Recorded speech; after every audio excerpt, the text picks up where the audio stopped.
சொல்லுவாங்க அதான் ஒன்று காரணம் என்ன பார்த்த மாரி இருக்குங்க. இது தேவான்னு ஒரு பேர்.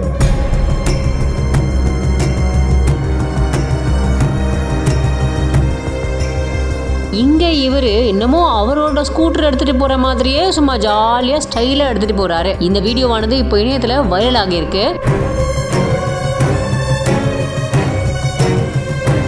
புதுச்சேரியில இருக்கிற மூலக்குளம் மோத்திலால் நகரை சேர்ந்தவர் தான் 44 வயதான சுரேஷ் அப்படிங்கிறவர். இவரு மின்துறை ஊழியரா வேலை பார்த்துக்கிட்டு இருக்காரு. முத்துராயர்பாளையம் கோவிந்தன்பேட் அண்ணா வீதியில புதுசா ஒன்னு வீடு கட்டிக்கிட்டு இருக்காரு. இந்த வீட்டை பாக்குறதுக்காக அவரு அன்னைக்கு போயிருக்காரு. சுரேஷ் தன்னோட ஸ்கூட்டில போனதுனால வீட்டோட முன்னாடி ஸ்கூட்டி நிறுத்திட்டு உள்ள போய் வீட்டை பார்த்திருக்காரு. இதுக்கப்புறமா கொஞ்ச நேரம் கழிச்சு வந்து பார்க்கும்போது ஸ்கூட்டிய காணல. என்னடா ஸ்கூட்டி காணலையா அப்படின்னு போலீஸ் ஸ்டேஷன்ல போய் புகார் கொடுத்திருக்காரு. மேட்டுப்பாளையம் காவல் நிலையத்துல புகார் கொடுத்த உடனே அதன் பேர்ல மேட்டுப்பாளையம் போலீசார் வழக்கு பதிவு செஞ்சு விசாரணையும் மேற்கொண்டிருக்காங்க. அந்த பகுதியில பொருத்தப்பட்டிருந்த கண்காணிப்பு கேமரா பதிவுகளை ஆய்வு செய்யும் போது தான் தெரிஞ்சது. அப்போ சுரேஷோட ஸ்கூட்டிய திருடினது அதே பகுதியை சேர்ந்த 31 வயதான தேவா அப்படிங்கிற பெயிண்டர் ஒருத்தர். என்னமோ அவர் வண்டி எடுத்துட்டு போற மாதிரி சும்மா அசால்ட்டா எடுத்துட்டு போயிருக்காரு. இதை பார்க்கும் போதே என்னடா இது வண்டி கூட நிறுத்தி வைக்க சேஃப்டி இல்லையா அப்படின்னு சொல்ற மாதிரி தான் இருக்கு. இதுக்கப்புறமா போலீசார் அவரை எப்படியோ கைது செஞ்சு ஸ்கூட்டியும் மீட்டு கொடுத்திருக்காங்க. இந்த வீடியோவானது இப்போ இணையத்துல வைரல் ஆகியிருக்கு.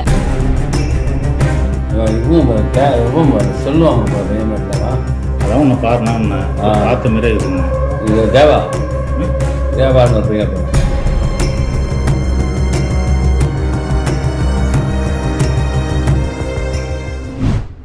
தமிழகத்தில் ஊடுருவும் அபூர்வம் 12 கிலோ 20 லட்சமா திருத்தணி டு தாய்லாந்து கடத்தப்பட்ட பின்னணி. உலக மார்க்கெட்டில் கொடிகட்டி பறக்கும் பாங்கோலின் வியாபாரம்.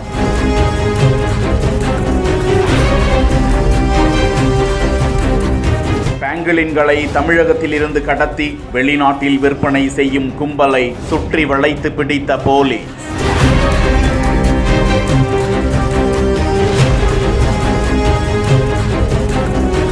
மனிதர்களுக்கு எந்த தீங்கும் செய்யாத ஒரு வகை விலங்கு பாங்கோலின் என அழைக்கப்படக்கூடிய எறும்பு திண்ணி சர்வதேச அளவில் 2000ஆவது ஆண்டில் இருந்து 2019ஆம் ஆண்டுக்குள் சுமார் 9 லட்சம் பாங்கோலின்கள் உலகம் முழுவதும் கடத்தப்பட்டு விற்பனை செய்யப்பட்டதாக அது குறித்த புள்ளி விவரம் வெளியாகி இருக்கிறது. பாங்கோலின்கள் நாள் ஒன்றுக்கு 20,000 எறும்புகளை உண்ணக்கூடியதாம். இந்தியாவில் ஆந்திரா, அசாம், பீகார், சத்தீஸ்கர், கோவா, குஜராத், ஜார்க்கண்ட், கர்நாடகா, மத்திய பிரதேஷ், மகாராஷ்டிரா, மேகாலயா, ஒடிஷா, ராஜஸ்தான், தமிழ்நாடு, உத்தரகாண்ட், உத்தரப்பிரதேசம் மற்றும் மேற்கு வங்க மாநிலங்களில் இது காணப்படுகிறதாம். பாங்கோலின்கள் இறைச்சி மற்றும் ருசியான ஒரு உணவாக கருதப்படுவதால் பல ஆசிய நாடுகளில் இது இறைச்சிக்காகவே வேட்டையாடப்பட்டு விற்பனை செய்யப்பட்டு வருவதாக தகவல்கள் கிடைக்கின்றன. மருத்துவ தேவைக்காக இதனை கடத்தி விற்பனை செய்வதாகவும் அது குறித்த தகவல்கள் வெளியிடப்பட்டுள்ளன.